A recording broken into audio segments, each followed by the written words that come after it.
ভাই আমার দ্বারা হবে না, এবার তো আমি শিওর ফেল করব। এতগুলো কঠিন টপিক কোনো রকমের যদি মুখস্থও করে নিই, একটু পরেই আবার ভুলে যাই, কিচ্ছু হবে না আমার দ্বারা। যখন সমস্যাটা হচ্ছে মনে রাখতে পারা, তখন কেন না এই সমাধান কোনো মেমোরি চ্যাম্পিয়নের থেকে শেখা যাক। জশুয়া ফোর্ড, যিনি কিনা একজন জার্নালিস্ট ছিলেন, 2006 সালে 52টা কার্ডের এক বান্ডিল তাস মাত্র 1 মিনিট 40 সেকেন্ডের মধ্যে মেমোরাইজ করে একটা নতুন রেকর্ডের সাথে ইউএস মেমোরি চ্যাম্পিয়নশিপ জিততে সফল হয়েছিলেন। আজ আমি আপনার সাথে ওনারই বই মুন ওয়াকিং উইথ আইনস্টাইন থেকে কিছু এরকম স্মার্ট আইডিয়া শেয়ার করতে চলেছি, যাতে আপনি এক্সামের জন্য হার্ড মেমোরাইজিং টেকনিক্স নয়, বরং স্মার্ট মেমোরাইজিং টেকনিক্স ইউজ করতে পারেন। তো চলুন শুরু করা যাক। স্মার্ট আইডিয়া 1, বেকার বেকার। দুটো সিচুয়েশন ইম্যাজিন করুন। একটাই আমি আপনাকে কারোর সাথে দেখা করিয়ে বললাম, ভাই এনার সঙ্গে আলাপ করুন, এনার নাম মিস্টার বেকার। অন্যদিকে আমি আপনাকে অন্য আরেকজনের সঙ্গে দেখা করিয়ে বললাম, ভাই এনার সঙ্গে আলাপ করুন, ইনি হলেন একজন বেকার, মানে বেকারির কাজ করেন। এবার 2-3 দিন পর আমি যদি আপনাকে আবার ওই আগের লোকটার সাথে দেখা করিয়ে আপনার কাছে জিজ্ঞেস করি, ভাই এনাকে আপনি চেনেন?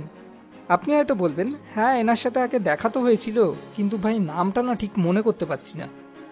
অন্যদিকে যদি দ্বিতীয় লোকটার সাথে 2-3 দিন পর আবার দেখা করাই আর আপনাকে ওই একই প্রশ্ন করি, ভাই এনাকে আপনি চেনেন? তো সম্ভাবনা আছে আপনি হয়তো বলবেন, আরে হ্যাঁ এনাকে তো আমি চিনি, ইনি তো একজন বেকার। তাহলে এরকম কেন হয় যে একটাই ওয়ার্ড বেকার যখন নাম হিসাবে মনে রাখতে হয় তখন আমাদের মনে থাকে না, কিন্তু যখন অকুপেশন হিসাবে মনে রাখতে হয় তখন মনে থেকে যায়? এর কারণ হলো, কারোর নাম বেকার শোনার পর আমাদের মাথায় সেটার কোনো ছবি তৈরি হয় না, কিন্তু যখনই আমরা শুনি যে এই লোকটা বেকারির কাজ করে, তখন নানা রকম ছবি আমাদের মাথায় আসতে শুরু করে দেয়, যেমন পাউরুটি বা বিস্কুটের ছবি। তখন এই ছবিগুলোর সাথে আমরা ওই লোকটাকে লিঙ্ক করে দিই, মানে একটা অ্যাসোসিয়েশন তৈরি হয়, যেটা কিনা নামের ক্ষেত্রে তৈরি হওয়াটা একটু মুশকিল।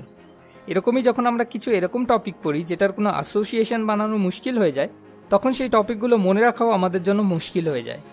এটাকে সহজ করার জন্য আমাদের শুধু একটু পরিশ্রম করে যতটা সম্ভব অ্যাসোসিয়েশন বানাতে হবে। যেমন বেকার নামটা মনে রাখার জন্য যদি আপনি ওই মানুষটাকে দেখে এটা ইম্যাজিন করতে শুরু করেন যে মনে হয় এই লোকটা ছোটবেলায় অনেক পাউরুটি খেতে ভালোবাসতো, এই জন্য ওনার মা বাবা ওনার নাম বেকার রেখে দিয়েছে। এতে কি হবে, ওই মানুষটার নামের সাথে একটা ইমোশন অ্যাসোসিয়েট হয়ে যাবে, যার ফলে ওই মানুষটাকে দেখলেই এই গল্পটা আপনার মনে পড়ে যাবে আর আপনি খুব সহজেই ওনার নাম মনে করতে পারবেন। Smart idea 2, chunking. যদি আমায় এখনই তাড়াতাড়ি এই ডিজিটগুলোকে মনে করতে হয়, তাহলে আমার জন্য সেটা বেশ মুশকিল ব্যাপার হবে, বেশ কিছুক্ষণ সময় লাগবে। কিন্তু এই ডিজিটগুলোই যদি আমি চাঙ্ক বানিয়ে, মানে ভেঙে ভেঙে মনে রাখার চেষ্টা করি, তো খুব সহজেই মনে থেকে যাবে। যেমন এর মধ্যে ফার্স্ট ডেটটা হলো আমার নিজের জন্মদিন, আর সেকেন্ড ডেটটা হলো জীবন সমস্যা সমাধানের জন্মদিন। দেখুন কত সহজে আমার এই 16টা ডিজিট এক মুহূর্তে মুখস্থ হয়ে গেল, যেখানে কিনা হিউম্যান ব্রেনের ক্যাপাসিটি হলো at a time maximum 7 ± 2 words memorize করতে পারা। এরকমই যদি আমি আপনাকে বলি এই র্যান্ডাম অ্যালফাবেটগুলো আপনাকে মনে রাখতে হবে, যদিও পরপর মনে রাখার কোনো প্রয়োজন নেই, তবুও আপনি কি মনে রাখতে পারবেন? আমার মনে হয় পারবেন না। কিন্তু যদি একটু মন দিয়ে দেখেন তাহলে দেখতে পাবেন এই অ্যালফাবেটসগুলো কম্বিনেশন হলো আই লাভ ইউ টু এই সেন্টেন্সের। এবার বলুন এই অ্যালফাবেটগুলো কি আপনি মনে রাখতে পারবেন? Smart idea 3, memory palace. এই লিস্টটাকে মন দিয়ে দেখে নিন, এটা আপনাকে মনে রাখতে হবে। শুধু পড়াশোনায় নয়, এরকম লম্বা লম্বা লিস্ট বিভিন্ন ক্ষেত্রে আমাদের মনে রাখতে হয়, যেমন শপিংয়ের সময় বা কোনো স্পিচ বা প্রেজেন্টেশন দেওয়ার সময়। তাহলে এত লম্বা লিস্ট কি করে মনে রাখবেন? এরকম ক্ষেত্রে মেমোরি প্যালেস টেকনিক সব থেকে বেশি কাজে আসে। আপনাকে একটা জায়গায় ইম্যাজিন করতে হবে যার কোনা কোনা আপনি খুব ভালো করে চেনেন। হতে পারে আপনি ছোটবেলায় যে বাড়িতে থাকতেন সেই বাড়িটা। প্লিজ এবার একটু মন দিয়ে আমি যে গল্পটা বলছি সেটাকে ইম্যাজিন করার চেষ্টা করুন। একদিন আপনি বাজার থেকে বাড়ি ফিরছিলেন, আর ফেরার সময় লাস্ট মোড়টাতে আপনি দেখলেন দুজন বড় বড় লোক, আর কিছু না, শুধু বাচ্চাদের হাফ প্যান্ট পরে হাসতে হাসতে আপনার পাশ থেকে দৌড়ে চলে গেল। আপনার এটা দেখে ভীষণ অদ্ভুত লাগলো।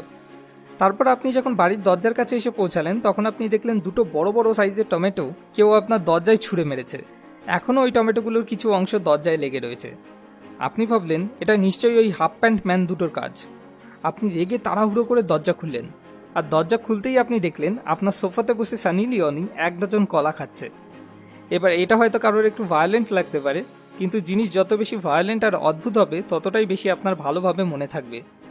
এরপর আপনি ভাবলেন ভাই কি হচ্ছে এসব, আর আপনি সিঁড়ি দিয়ে উপরে উঠতে গেলেন। ওঠার সময় আপনি দেখলেন প্রতিটা সিঁড়ির উপর কে যেন অদ্ভুতভাবে একটা একটা করে রসগোল্লা দিয়ে রেখেছে, আর সিঁড়িতে চড়ার সময় ওই রসগোল্লাগুলোর রস এসে আপনার পায়ে লেগে গেল। তো আপনি সিঁড়ি দিয়ে উপরে উঠেই পা ধোয়ার জন্য সোজা বাথরুমে গেলেন। সেখানে আপনি দেখলেন একটা বড় টিকটিকি আপনার সাবান কামড়ে কামড়ে খাচ্ছে। তো আপনি কালো হিট নিলেন আর স্প্রে করে ওই টিকটিকিটাকে কোনো রকমে তাড়ালেন, কিন্তু আপনার এত ঘেন্না লেগে গেল যে আপনি সাবানটাতে আর হাতও লাগালেন না। আপনি টয়লেট ক্লিনার দিয়েই পা ধুয়ে নিলেন। তারপর আপনি পা মোছার জন্য টাওয়াল নিতে গিয়ে দেখলেন আপনার ওয়াইফ আগে থেকেই ওই টাওয়াল পরে খাবার বানাচ্ছে। তো এটা দেখে আপনি দেখতে গেলেন যে এত কিসের তাড়া ছিল যে টাওয়াল পরেই খাবার বানাতে লেগে গেল। আপনি কাছে গিয়ে দেখলেন আপনার ওয়াইফ কড়াইয়ে 2টো ডিম নিয়ে জল ছাড়াই ওই ডিমগুলোকে সিদ্ধ করার চেষ্টা করছে। এরম সময় ওই ডিম দুটো থেকে চিকেনের বদলে ডাইরেক্ট বড় বড় 2টো মাছ বেরিয়ে এলো, আর ওই মাছ দুটো তখনই সাইডে বেসিনের মধ্যে লাফ দিয়ে ড্রেনে চলে গেল। আর এই সিন দেখে সাইডে রাখা মূলো আর গাজর জোরে জোরে হাসতে লাগলো। তো তাদের চুপ করানোর জন্য আপনি ওদেরকে 2টো ক্যাডবেরি দিলেন খাওয়ার জন্য। এরপর এই সমস্ত উদ্ভট ঘটনায় বিরক্ত হয়ে আপনি এসে ফ্রিজ থেকে পেপসি বার করলেন, আর পেপসি থা ইসলিয়ে পি গয়ে। কিন্তু কে জানে ওই পেপসিতে কি ছিল, পেপসিটা খেতেই আপনার নেশা হয়ে গেল আর ঘুম ঘুম আসতে শুরু করলো। এরপর আপনি একটা বড় কুশন নিয়ে, যেটার উপর লেখা ছিল ঘুমানো বারণ, সেটার উপরেই ঘুমিয়ে পড়লেন। এবার এই ভিডিওটাকে পজ করুন আর চেষ্টা করে দেখুন এই 15টা আইটেমের মধ্যে কটা আইটেম আপনি মনে করতে পারছেন। আর হ্যাঁ, আমাদেরকেও কমেন্ট করে অবশ্যই জানাবেন। এখন এই সব কটা টেকনিক যদি আমি সামারাইজ করি তো কি পয়েন্টগুলো দাঁড়ায়? আমাদের ব্রেন ওয়ার্ডসে না পিকচারে ভাবে। এই জন্য কোনো জিনিসকে লং টাইম মনে রাখার জন্য আমাদের ওই জিনিসটার সঙ্গে কোনো ইমেজ বা ইমোশন লিঙ্ক করে অ্যাসোসিয়েশন বানাতে হয়, যাতে সহজে এই জিনিসটা অনেক দিন পর্যন্ত আমরা মনে রাখতে পারি। আপনার হয়তো শুনতে একটু অদ্ভুত লাগতে পারে, কিন্তু এই সব টেকনিকগুলো আজ থেকে প্রায় 2500 বছর আগে গ্রিসে আবিষ্কার করা হয়েছিল।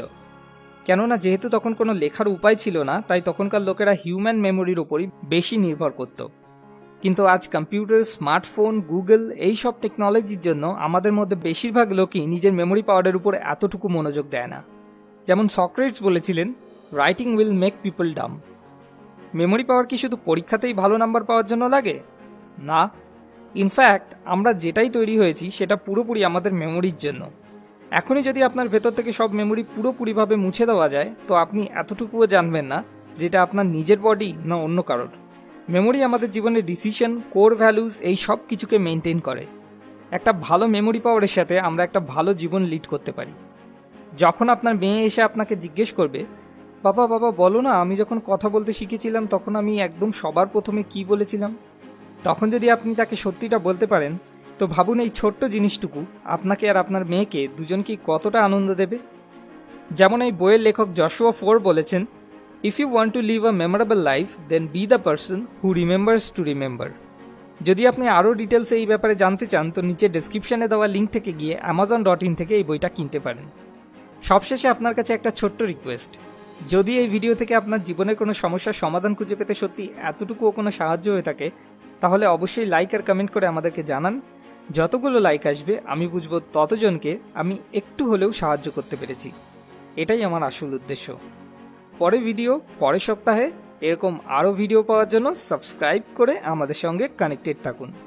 মোর উইজডম, মোর সলিউশন, বেটার লাইফ।